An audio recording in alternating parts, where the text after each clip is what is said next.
Hi. Periodic ടേബിളിലെ helium എന്ന് പറയുന്ന എലമെന്റിനെ പറ്റിയിട്ട് നിങ്ങൾ എല്ലാവരും കേട്ടിട്ടുണ്ടായിരിക്കും.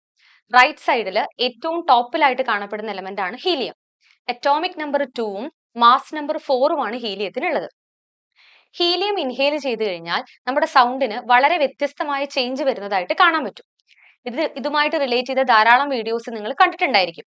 എന്തുകൊണ്ടാണ് സൗണ്ടിന് ഇതുപോലൊരു ചേഞ്ച് വരുന്നത്? നമ്മുടെ സൗണ്ടിന് കാരണം നമ്മുടെ സൗണ്ട് പ്രൊഡ്യൂസ് ചെയ്യാൻ ഹെൽപ്പ് ചെയ്യുന്നത് ലാരിങ്സ് അഥവാ വോയിസ് ബോക്സ് എന്ന് പറയുന്ന ഒരു ഓർഗൻ ആണ്. അതിലെ വോക്കൽ കോഡ്സ് വൈബ്രേറ്റ് ചെയ്യുമ്പോഴാണ് സൗണ്ട് പ്രൊഡ്യൂസ് ചെയ്യുന്നത്. വളരെ ടൈറ്റ് ആയിട്ട് ബൈൻഡ് ചെയ്ത റബ്ബർ ബാൻഡ്സ് പോലെയാണ് വോക്കൽ കോഡ്സ് സ്ഥിതി ചെയ്യുന്നത്. അത് വളരെ സ്പീഡിൽ വൈബ്രേറ്റ് ചെയ്താൽ ഹൈ പിച്ച് ഉള്ള വോയിസും വളരെ സ്ലോ ആയിട്ടാണ് വൈബ്രേറ്റ് ചെയ്യുന്നതെങ്കിൽ ലോ പിച്ച് ഉള്ള വോയിസും ആണ് പ്രൊഡ്യൂസ് ചെയ്യുന്നത്. ഹീലിയത്തിന് സൗണ്ടിന്റെ വേഗത നോർമൽ എയറിനേക്കാളും ഡബിൾ ആയിട്ടാണ് പോകുന്നത്.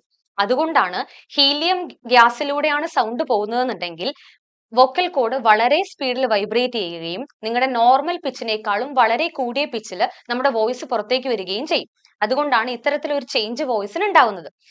പക്ഷേ ഈ ഒരു ചേഞ്ച് എക്സ്പെരിമെന്റ് ചെയ്യാൻ വേണ്ടി കൂടുതൽ ഹീലിയം നമ്മൾ ബോഡിയിലേക്ക് എടുത്തു കഴിഞ്ഞാൽ നമ്മുടെ ബ്രെയിനിന് അത് വളരെയധികം എഫക്ട് ചെയ്യുകയും ഈവൻ ഡെത്തിന് വരെ കാരണമാവുകയും ചെയ്യും.